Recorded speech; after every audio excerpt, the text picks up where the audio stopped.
Hello everyone, কেমন আছো সবাই? আশা করি সবাই খুব ভালো আছো, আমিও খুব ভালো আছি। আমি তো ভাবলাম তোমরা আমার কেকের ভিডিও দেখতে দেখতে বোর হয়ে যাচ্ছ, তো ভাবলাম তোমাদের সাথে ভিডিও শেয়ার করি। আসলে এই ভিডিওগুলো আগের, তো ভাবলাম তোমাদের সাথে শেয়ার করা যাক। এটা ছিল আমার একটা কাজিনের বিয়ে, এটা হয়েছিল সেই নভেম্বরে। তখন থেকে ভাবি তোমাদের সাথে ভিডিও শেয়ার করব, কিন্তু আর সেরকম টাইম হয় না ভিডিও এডিট করার, আর আসলে পোস্ট করার মতো সাহসও হচ্ছিল না, যেহেতু আমার বাড়িতে এসব পছন্দ করে না। তো আমার আগে থেকে অনেক ইচ্ছে যে আমি ব্লগার হব। আমি আসলে ব্লগ অনেক অনেক বানিয়ে রেখেছি, কিন্তু সাহস করে কোনোদিন পোস্ট করিনি। আর এখন যেহেতু কেকের ভিডিও পোস্ট করি, তো ভাবলাম এগুলোও তোমাদের সাথে একটু শেয়ার করি, স্মৃতি হিসেবে থাকবে আর কিছুই না। যাই হোক, এটা ছিল হলদি নাইটের প্রোগ্রাম। আর এই বিয়েটা হয়েছিল একদম ঘরোয়াভাবে, সেরকম লোকজন ছিল না। বলতে গেলে আমাদের রিলেটিভস কিছু আর কিছু গ্রামের লোকই ছিল। আর এই টাইপের বিয়েগুলো আমার খুব ভালো লাগে, লোকজনের বেশি ঝামেলা থাকে না আর কি। আর হলদি প্রোগ্রাম শেষ হওয়ার পরে শুরু হয়ে গেছিলো মেহেন্দি আর থুবড়ো থুবড়ো থুবড়া, জানি না কে কোনটা বলো, আমাদের ভাষায় তো দুটোই বলে, থুবড়া থুবড়ো দুটোই বলে। দেন ব্রাইডকে নিয়ে আসে থুবড়া খাওয়ানোর জন্য, একদম ঘোমটার নিচে সবাই মিলে স্টেজে নিয়ে যায়। আর এখানে ছিল আমার বৌদি, দিদি, তারপর পিসি। হলদি থুবড়ো প্রোগ্রামে সবাই শাড়ি পছন্দ করেছিল, সবাই শাড়ি পরবে, ইয়েলো আর পিঙ্ক।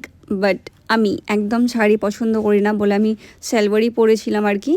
আর বেস্ট পার্ট তো শুরু হয়ে গেল একদম। এই ডান্স না হলে তো আমাদের কোনো বিয়ে কমপ্লিট হবে না। এখানে পাপা, দাদা, তারপর পিসা সবাই ডান্স করছিল, ভাইগুলোও ছিল সব।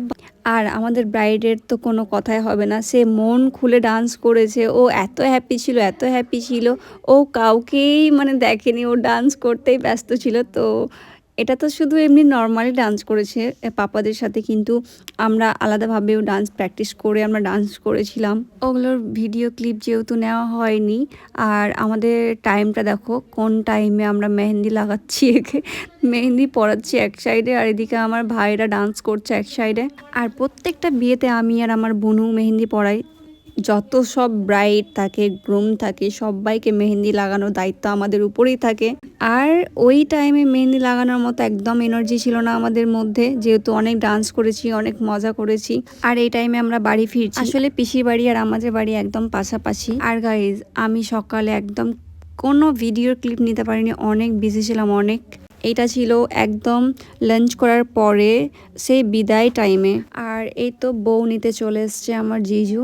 আর জিজু তো অনেক লজ্জা করছিল, ফটো তুলতে যাচ্ছিল না। তারপর অনেক রকম করে বলি যে না, কিছু ফটো তুলে নেন, তারপরে যাই আর কি।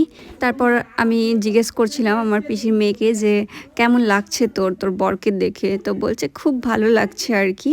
তো ওরা দুজনে খুব লজ্জা করছিল, ভালোভাবে ফটোও তুলেনি, যেহেতু গ্রামের লোক ছিল অনেক। তারপর কোনো রকমভাবে আমি তাদের রাজি করাই, তারপর সে স্টেজে যায়। আর আমি জিজুকে চেঁচিয়ে বলছিলাম যে হাত ধরে উঠানো, হাত ধরে। তারপর সে আমার কথা শুনে হাত ধরে তুলে। আর এদের মুখ দেখে বুঝতে পারছো কতটা লজ্জায় আছে, আর অনেক হ্যাপিও আছে।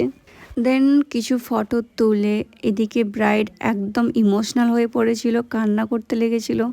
ওর তো কান্না একদমই থামছিল না। তারপর সবাই মিলে তাকে বিদায় অ্যান্ড সবাই দোয়া করবেন তারা যেন ভালো থাকে, সুখে থাকে। আর আমার ভিডিওটা যদি ভালো লাগে তাহলে লাইক, কমেন্ট, শেয়ার করে দিবে। দেখা হবে নেক্সট ভিডিওতে। টাটা।